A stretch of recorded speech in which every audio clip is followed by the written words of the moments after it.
કતારગામના ધારાસભ્ય વિનુભાઈ મોરડિયાનું અસામાજિક તત્વોને અલ્ટિમેટમ।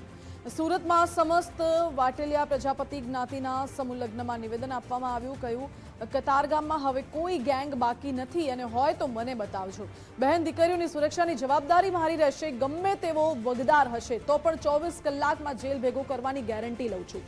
મારી ગાડીમાં બેઠેલો માણસ હશે તો પણ તેને હું નહીં છોડું તેવું ધારાસભ્યએ કહ્યું અને આગળ ઉમેર્યું કે દીકરીઓની છેડતી બાબતે વગર એફઆઈઆર પણ શિક્ષાત્મક પગલાં ભરવાની ચીમકી આપી।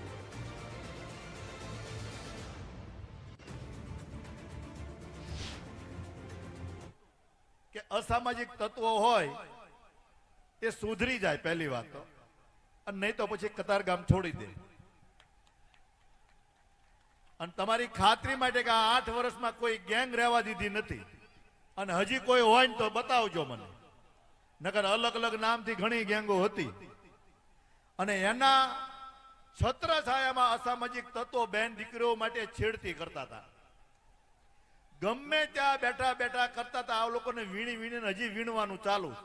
કોઈ પણ એ સ્કૂલ હોય ક્યાંયથી જો અમને સમાચાર મળે, મારી સુધી વાત પહોંચી જાય તો હું એમ કહું, કોઈ પણ સમાજની દીકરી હોય એની સુરક્ષાની જવાબદારી મારી એકલાની છે। જાઓ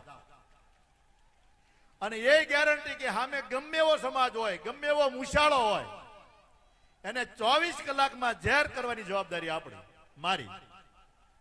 બીજી વાર તમને એમ થાય કે આને આપણે ન પહોંચી શકવી, આ તો આ ફલાણા સમાજના, આને પોલીસ હારે બહુ ઓળખાણ અથવા તો આને ધારાસભ્ય હારે ઓળખાણ, કોઈને છોડીશ નહીં।